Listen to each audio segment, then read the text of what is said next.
NASA launched the Artemis 2 mission from Florida on Wednesday, sending 4 astronauts on a nearly 10-day journey around the moon and back. 2 अप्रैल 2026 को जब ये mission launch हुआ तो ये सिर्फ एक स्पेस मिशन नहीं था, बल्कि ये एक नए युग की शुरुआत जैसा माना गया।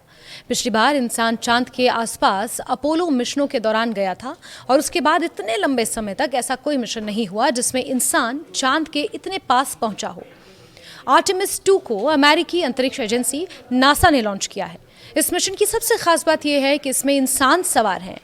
4 अंतरिक्ष यात्री Victor Glover, Reid Wiseman, Jeremy Hansen और क्रिस्टीना कोच इस मिशन का हिस्सा हैं।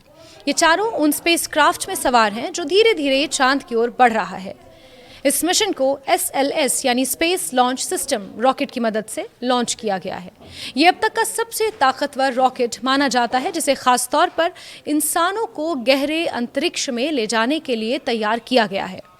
रॉकेट ने उड़ान भरने के कुछ ही समय बाद अंतरिक्ष यात्रियों को सुरक्षित रूप से पृथ्वी की कक्षा में पहुंचा दिया और वहां से उनका असली सफर शुरू हो चुका है। अब सवाल यह है कि ये मिशन इस समय कहां तक पहुंचा है। रिपोर्ट्स के मुताबिक आर्टेमिस 2 इस समय करीब 3875 मील प्रति घंटे की रफ्तार से चांद की ओर बढ़ रहा है। ये सुनने में धीमा लग सकता है, लेकिन अंतरिक्ष के हिसाब से ये एक संतुलित और सुरक्षित गति होती है। जब तक मैं आपको ये जानकारी दे रही हूँ, तब तक ये स्पेसक्राफ्ट पृथ्वी से करीब 1,694 मील दूर पहुंच चुका है और चांद से इसकी दूरी लगभग 1,61,196 मील रह चुकी है। यानी ये अभी अपने सफ़र के बीच हिस्से में है। ये समझना ज़रूरी है कि ये कोई लैंडिंग मिशन नहीं है। आर्टेमिस 2 का मुख्य उद्देश्य चांद पर उतरना नहीं, बल्कि वहाँ तक सुरक्षित पहुँचने और वापस लौटने की पूरी प्रक्रिया को परखना है। इसे एक तरह से रिहर्सल कहा जा सकता है, ताकि आने वाले मिशनों में कोई गलती ना हो। इस मिशन में इस्तेमाल हो रहा ओरियन कैप्सूल बेहद आधुनिक तकनीक से लैस है। यही कैप्सूल अंतरिक्ष यात्रियों को लेकर चांद तक जाएगा और फिर सुरक्षित पृथ्वी पर वापस आएगा। इसमें life support system, navigation, communication और सुरक्षा के कई एडवांस फीचर्स हैं। इस मिशन के दौरान इन्हीं सभी सिस्टम्स की टेस्टिंग की जा रही है। अंतरिक्ष में रहना जितना रोमांचक लगता है, उतना ही खतरनाक भी होता है। वहाँ ना हवा होती है, ना गुरुत्वाकर्षण यानी कि ग्रेविटी जैसा कुछ होता है जैसा कि पृथ्वी पर है। ऐसे में अंतरिक्ष यात्रियों के शरीर पर भी असर पड़ता है। इसलिए इस मिशन के दौरान ये भी देखा जा रहा है कि इंसान का शरीर इन परिस्थितियों में कैसे प्रतिक्रिया देता है, कैसे रिएक्ट करता है। इस मिशन का एक और अहम हिस्सा है हीट शील्ड की टेस्टिंग। जब ये स्पेसक्राफ्ट वापस पृथ्वी पर लौटे, तब इसे बहुत तेज गति से वायुमंडल में प्रवेश करना होगा।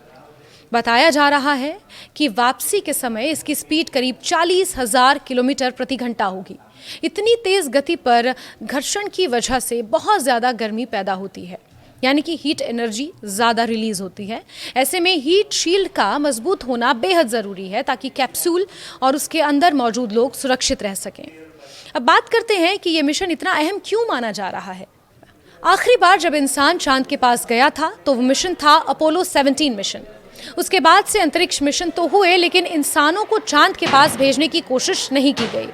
आर्टेमिस 2 उसी सिलसिले को फिर से शुरू करने की कोशिश है। इस मिशन को आर्टेमिस प्रोग्राम का हिस्सा माना जाता है, जिसका लक्ष्य सिर्फ चांद तक जाना नहीं, बल्कि वहाँ इंसानों की स्थायी मौजूदगी बनाना भी है। अगर आर्टेमिस 2 सफल रहता है तो अगला मिशन आर्टेमिस 3 हो सकता है, जिसमें इंसानों को चांद की सतह पर भी उतारा शायद जाएगा। इसके बाद भविष्य में चांद पर एक तरह का बेस बनाने की योजना भी है। फिलहाल ये स्पेसक्राफ्ट चांद की ओर लगातार बढ़ रहा है। आने वाले दिनों में ये चांद के काफ़ी करीब पहुंच जाएगा और उसके चारों ओर चक्कर भी लगाएगा। इस दौरान एक दिलचस्प बात यह होगी कि जब ये चांद के पीछे वाले हिस्से में जाएगा, तब कुछ समय के लिए इसका पृथ्वी से संपर्क भी टूट जाएगा। ऐसा इसलिए होता है क्योंकि चांद बीच में आ जाता है और रेडियो सिग्नल पृथ्वी तक नहीं पहुंच पाते। ये पल मिशन के लिए काफ़ी संवेदनशील यानी कि सेंसिटिव होता है, क्योंकि उस समय अंतरिक्ष यात्री पूरी तरह अपने सिस्टम्स पर निर्भर होते हैं। लेकिन यही असली टेस्ट भी होता है कि तकनीक कितनी भरोसेमंद है।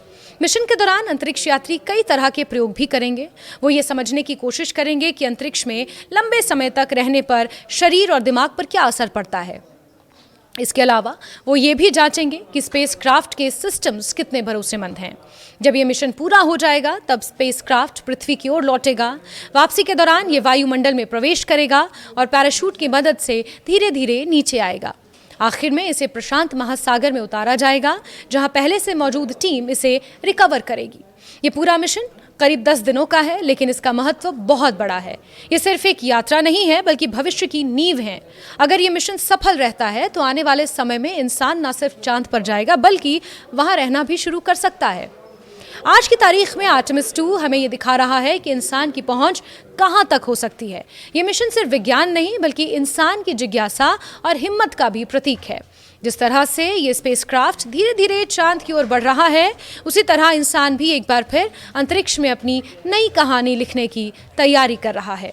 अंत में ये कहा जा सकता है कि आर्टेमिस 2 सिर्फ एक मिशन नहीं, बल्कि एक सपना है जो हमें फिर से चांद तक ले जाने वाला है, और शायद उससे भी आगे।